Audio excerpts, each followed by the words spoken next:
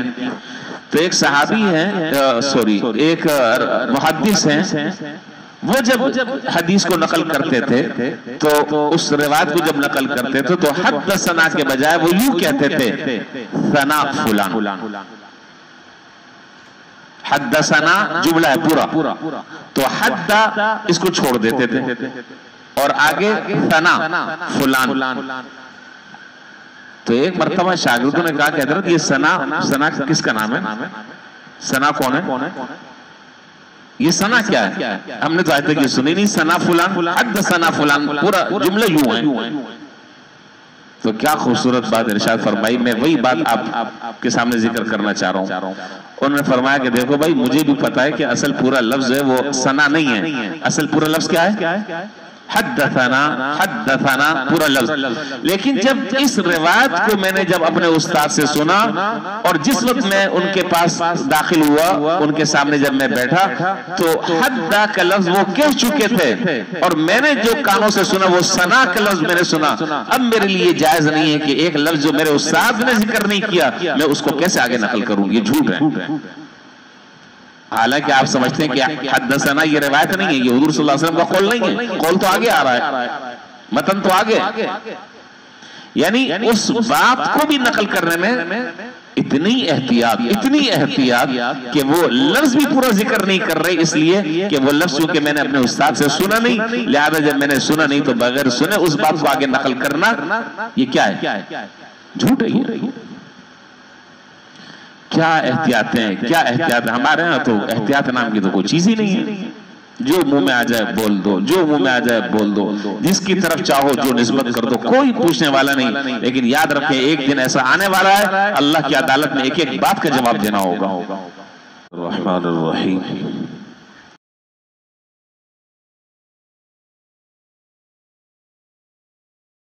نہیں، بہرحال احتیاط بہت ضروری ہے۔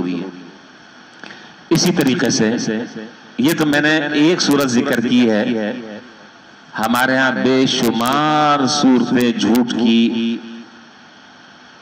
دیمک کی طرح عام ہے۔ جھوٹا میڈیکل سرٹیفکیٹ ہم بنواتے کیریئر سرٹیفکیٹ بنواتے نہیں بنواتے، جھوٹی سفارش کرواتے نہیں کرواتے، اور خدا جانے کیا کیا صورتیں۔ بہرحال ان باتوں کے تفصیل کی اور ان باتوں کے بیان کرنے کی ضرورت نہیں ہے، ہر آدمی جانتا اور سمجھتا ہے۔ اللہ تعالی ہم سب کو اس سے بچنے کی توفیق عطا فرمائے۔ یہاں تک کہ حدیث میں فرمایا کہ مذاق میں بھی جھوٹ بولنے کی اجازت نہیں، مذاق میں بھی جھوٹ بولنے کی اجازت نہیں۔ آدمی لوگوں کو ہنسانے کے لیے، محفل کو گرمانے کے لیے، لوگوں سے داد تحسین وصول کرنے کے لیے آدمی مذاق میں جھوٹ بول رہا ہے۔ سرکار دو عالم نبی کریم صلی اللہ علیہ وسلم نے حضرات صحابہ کے ساتھ بہت سارے مواقع پر روایتیں بڑھی پڑی ہیں، بہت سارے مواقع پر آپ نے حضرات صحابہ کی دل لگی فرمائی، گپ شپ لگائی، لیکن اس گپ شپ میں آپ نے کبھی کوئی خلاف واقع جملہ زبان سے نہیں نکالا۔ حضرات صحابہ کہتے ہیں کہ جب حضور صلی اللہ علیہ وسلم ہم سے دل لگی فرمایا کرتے تھے، ہنستے تھے، ہنساتے تھے، تو بعض حضرات صحابہ کو بڑا تعجب ہوا کہ اللہ کے رسول آپ بھی ہنسی مذاق اور دل لگی کرتے ہیں؟ آپ نے فرمایا کہ لا اقول الا حقا، ہاں میں کرتا تو لیکن حق بات کے علاوہ زبان سے میری کوئی بات نہیں نکلتی۔ حدیث میں اس کی بہت ساری نظیریں ہیں، میں ان مثالوں کو اس وقت بیان نہیں کروں گا اس لیے کہ وقت کم ہے، مجھے اپنی باتوں کو سمیٹنا ہے۔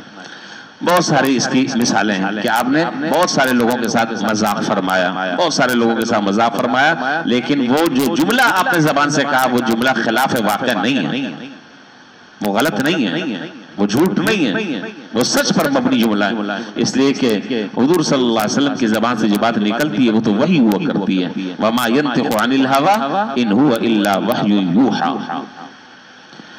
اسی لیے فرمایا کہ بچوں کے ساتھ بھی آدمی کو جھوٹ نہیں بولنا چاہیے، اور ہمارے ہاں تو الامان والحفیظ، ہم تو گھر میں بچوں کے ساتھ تو ہماری گفتگو ہی جھوٹ پر ہوتی ہے، کل میں تمہیں یہ دلا دوں گا، کل وہاں لے جاؤں گا. بچہ ضد کر رہا ہے کسی بات پر، اس کو بہلانے میں جھوٹ بول رہے ہیں، مرد بھی، عورتیں بھی، باپ بھی، ماں بھی، بھائی بھی، ہے ہی نہیں اس سے احتیاط کرنے کا. بابا آ جائے گا،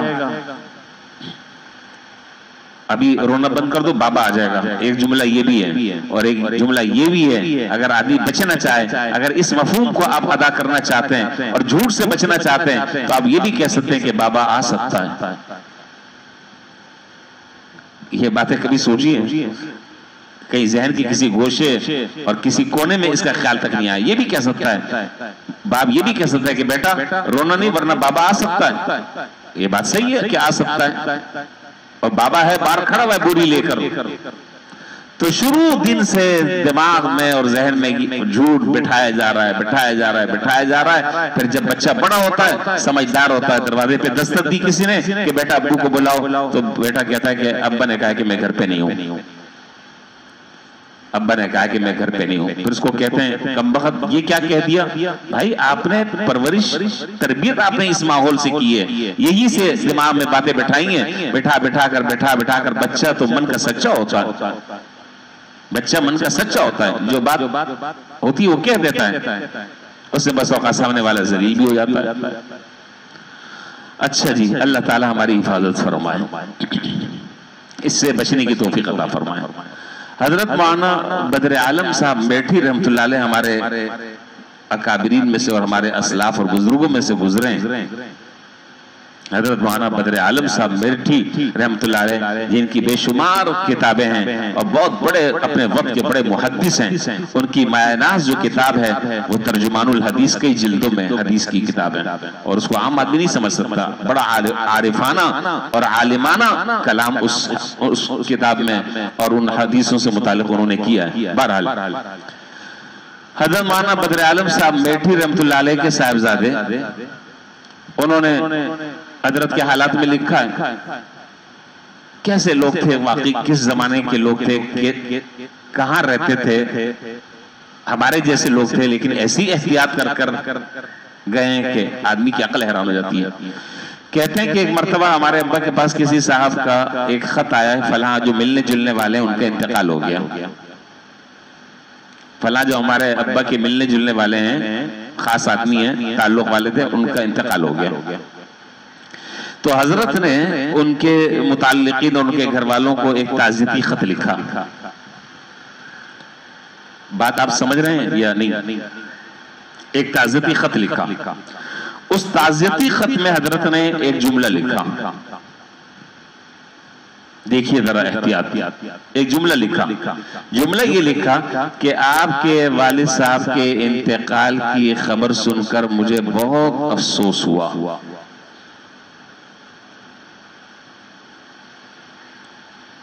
جملہ ذہن میں ہے ابھی جو میں نے جملہ کہا؟ کیا آپ کے والد صاحب کی انتقال کی خبر پڑھ کر یا سن کر،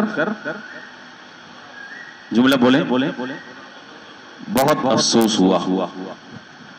کہتے ہیں کہ والد صاحب نے جملہ لکھا، جملہ لکھنے کے بعد پھر اس جملے کو کاٹ دیا، اور کاٹنے کے بعد پھر لکھا کہ آپ کے والد صاحب کے انتقال کی خبر پڑھ کر یا سن کر افسوس ہوا. تو بیٹا صاحب تھا، اس نے کہا کہ ابا یہ پہلے آپ نے یہ جملہ لکھا، پھر اس کے بعد یہ اس کو کاٹ کر بہت لفظ کاٹا اور کاٹ کر آپ نے یہ لکھا کہ افسوس ہوا. فرمایا کہ جب میں نے پہلا جملہ لکھا کہ بہت افسوس ہوا، تو پھر میں نے اپنا جائزہ لیا اور اپنے دل کا حال میں نے معلوم کیا، تو پتہ چلا کہ دل میں وہ افسوس جس کا میں اظہار الفاظ کے ذریعے کر رہا ہوں وہ حقیقت نہیں ہے. نہیں سمجھ رہے بات میرا خیال؟ میں وہ جو افسوس، بہت افسوس کا جو جملہ میں لکھ رہا ہوں، جب میں نے اپنا جائزہ لیا اور اپنے آپ کو جب میں نے جانچا تو مجھے اندازہ یہ ہوا کہ بہت افسوس نہیں ہوا. تو یہ خلاف واقع بات ذکر کرنا یہ بھی جھوٹ ہے، میرے نامہ اعمال میں گناہ لکھا جائے گا. اس لیے اس جملے کو کاٹ کر میں نے یہ لکھا کہ افسوس ہوا.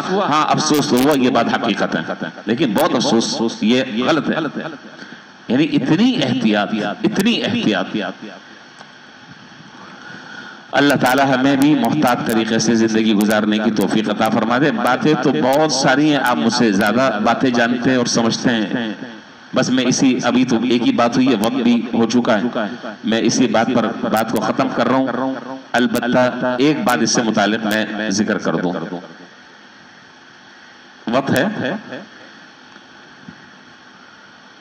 دیکھیں، ہم میں سے کوئی آدمی بھی ایسا نہیں ہوگا کہ جو اس گناہ سے نہ بچنا چاہتا ہوں۔ اس گناہ سے کیا بلکہ بہت سارے گناہ ہماری زندگیوں میں، اور ہم اس سے بس اوقات بچنا بھی چاہتے ہیں، تدابیر بھی اختیار کرتے ہیں، اسباب بھی اختیار کرتے ہیں، لیکن عام طور پر بچ نہیں پاتے ہیں، کمزور ہیں۔ کوشش کرتے ہیں، یہ نہیں کہ کوشش نہیں کرتے، کوشش بھی کرتے ہیں لیکن بچ نہیں پاتے ہیں۔ ایک گناہ، بہت سارے گناہ ہماری زندگی میں، ہر آدمی کی زندگی میں مختلف گناہ ہے، کوئی کسی گناہ میں، کوئی کسی گناہ میں مختلف۔ اللہ تعالیٰ حفاظت فرمائے، اللہ تعالیٰ بچائے۔ چلیں، سارے گناہ آپ نہیں چھوڑنا چاہتے، ایک گناہ چھوڑنے کی تو مشق کر سکتے ہیں۔ سر ہلا دیں، ایک گناہ سارے چھوڑ دیں، سارے نہ چھوڑیں، چلیں تھوڑی دیر کے لیے رکھ دیں، ایک گناہ کو چھوڑنے کا اہتمام کر لیں، اس کی عادت ڈال لیں، اس کے لیے اللہ تعالیٰ سے دعائیں کریں، اس کے لیے ہمت کریں، اس کے لیے کوشش کریں، ایک گناہ سے۔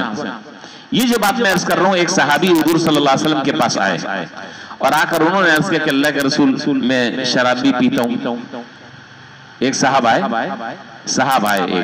انہوں نے کہا کہ جی میں شراب بھی پیتا ہوں، مجھ سے کبھی کبھار زنا بھی ہو جاتا ہے، دوسرے اور بھی گناہ کرتا ہوں، جھوٹ بھی بولتا ہوں، فلاں گناہ بھی کرتا ہوں، فلاں بھی کرتا ہوں، فلاں بھی کرتا ہوں، ان سارے گناہوں کو چھوڑنا میرے لیے بہت مشکل ہے۔